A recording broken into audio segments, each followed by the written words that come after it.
Good morning, everyone. This is Back Garden Reads, and today we're going to be talking about the book Robot City, Book 2, Suspicion. Now, this is a sequel to the other book that I reviewed. I don't think I mentioned it, but it's a 8-book series, and like before, it's in a time when Isaac Asimov opened his world for use by other authors, or, well, pre-approved authors, you could say. And you could say that the series is already very different to most other series that might do that, as this is by a completely different author. You can't see it, but the guy is called Mike McQuay. Immediately, you can see the difference between the first book's author and this book's author. One being that he doesn't use as many ly words. He doesn't use them as nearly as much as the first. The mystery is much more... Well, the mystery, it does increase the overarching mystery of who is Derek.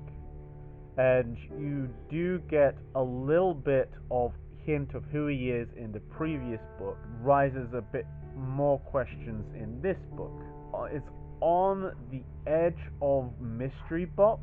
The mystery box is J.J. Abrams' character-driven narrative in which the whole thing is like, who is this character? What is the character's secret? What's so blah blah blah blah. And one of the main problems of that sort of storytelling is that the question can ultimately be very unsatisfying, especially if we continually build up the question over and over and over and over again. Like, what is the island in Lost?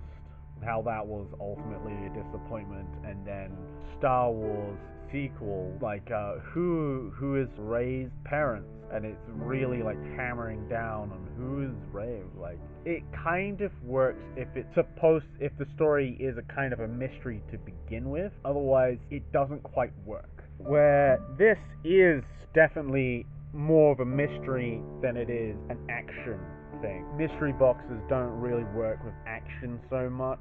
It can work for character-driven, and I mean character-driven, mysteries. Like, you could have a very complex mystery, like whodunit. This is primarily a mystery, as Isaac Asimov stories kind of are. And while they are science fiction, that's more of just a backdrop. The mystery is usually the conflicts that arise with the 3 laws of robotics, which, if you can't remember, the 3 laws of robotics are: 1, a robot may not injure a human being or, through inaction, allow a human being to come to harm. 2, a robot must obey the orders given it by human beings, except where such orders would conflict with the first law.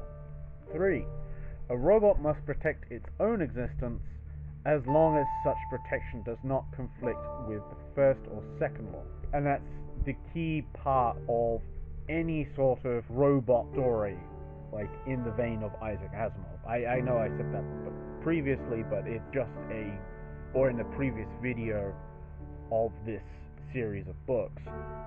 However, it is very important for any sort of plot to do with Robot City or any other stories in this same world. And again, it's a mystery, and the mysteries are usually governed around the 3 laws of robotics. And so this time around, they are in the Robot City from where they ended up in the last book, which can be a little bit of a spoiler. However, it's an old book, and chances are it's not in print, so it's going to be very hard to find anyway, unless you really search for the books. Well, there's 2 main mysteries, and they're both inextricably tied together as you read through the book. And the first mystery is, there was a human murder for a couple days before Derek and Kathy, or Catherine, arrived in the city. There was a murder of this one human.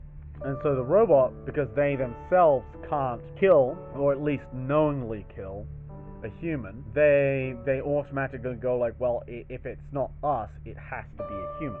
So part of it is having to, one, find the body, two, figure out how he died, and three, put an end and use that information to figure out the next mystery.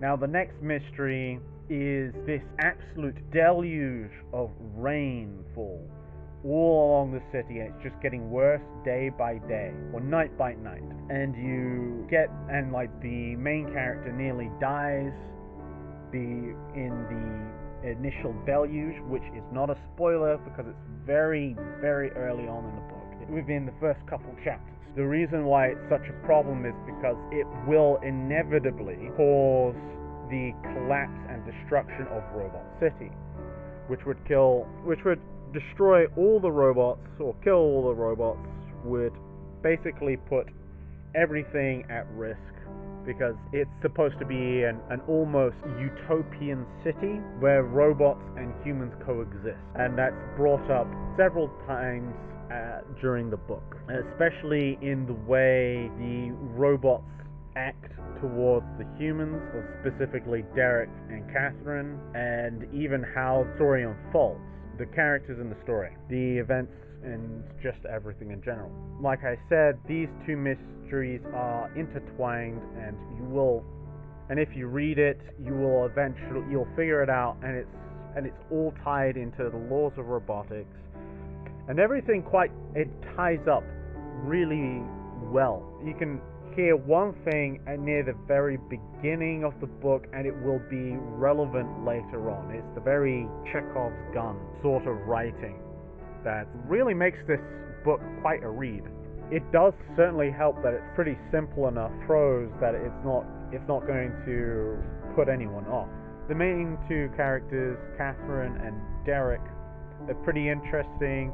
They do get a little bit of development, but it introduces more characters in the robots that you meet in the book. One of them being Avernus, another being Euler, and there's several other named robots throughout the book. And just like the previous book, there is a data bank where they show several of the characters, maybe a little bit of a taste of what the city is supposed to look like, and other things.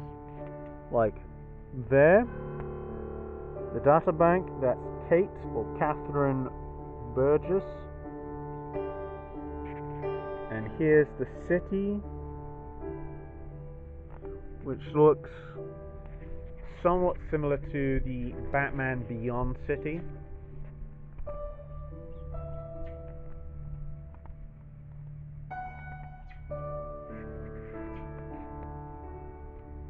It's got this really cool architecture. Yeah, it really reminds me of Batman Beyond if you've watched that series. A very good series, really. One of the best spin-off Batman series ever made. I think it's one of the few that is a spin-off, unless you count Suicide Squad, or anything Suicide Squad. So there's a witness robot, there's Euler, there's Avernus, there's a troubleshooter robot. Yeah, it's all centered around a sort of mystery. It's a very satisfied mystery. And while unraveling this one book mystery, there's more questions about the overall mystery of what is this city? Who made this city? Who is Derek? Who is Kate? Over time, it steadily reveals little bits about the characters. You see that Derek is very sympathetic or empathetic towards robots. He really cares about robots. He almost treats them like people. In quite a few cases, he doesn't just treat them as servants. And you get a similar case with Kate, in which there's an event that happens near the end of the book where she's in danger, and then she's saved. She gains a greater appreciation for robots. Kind of doesn't just see them as just servants. It's this cooperative relationship, which again is overarching theme of this one book. I could definitely see this as being adapted and it be into this really cool one episode, or so far I could see that this entire series could be adapted into these long 1 hour episodes that stretch across an entire season, or maybe 1 hour isn't enough, but 2-part episodes, or 2-hour length films, or short films, well, short-ish films, where they figure out the characters, the mysteries, the robots, and everything like that. One cool thing about, as a concept, is that the entire city of Robot City is in itself a robot, which, you know, that's pretty cool. And I know that it's not exactly a unique one. There's several other series in which cities are run entirely by AI. However, this is sort of different in the fact that the entire city is just one giant robot, and that the robot itself shifts and changes to accommodate humans, to make sure that they don't come to harm and everything like that, which is, again, a pretty interesting concept. It gives a much more interesting change versus the AI-run city, in which, you know, it's AI operates the trains, the buses, the schedules, everything like that, but it's not the physical city itself. And I think just that alone is a pretty fun and interesting concept. Now, Mike McQuay, as the thing behind on the back of the book says, begun his writing at 1975. First novel is Lifekeeper in 1980, and by the time this was published, which 1987, he published 22 novels and short story collections, including science fiction, children's, horror, thriller, and adventure, which is quite an accomplishment in just 7 years. And he doesn't have a background in science like the previous author, but maybe that's somewhat to his benefit, because it doesn't explain it's less expository, which is definitely an upside compared to the other book, where it has times where that it just seems to drag, and that's not a very good thing for a book in general. But it's a short one and it can be forgivable, more or less. To end this review, if you are ever able to find it, I would recommend reading it. Can't wait to read the next book, which is by William F. Wu, which is an interesting change in that a lot of series, again, like I said earlier, are usually done by one person, and very rarely is it a series that changes between authors, between entries. And usually if it does do that, it's usually only 2 authors, but this time it's at least 3, which is certainly something. So, yeah, I would recommend Suspicion, Book 2 in the Robot City saga.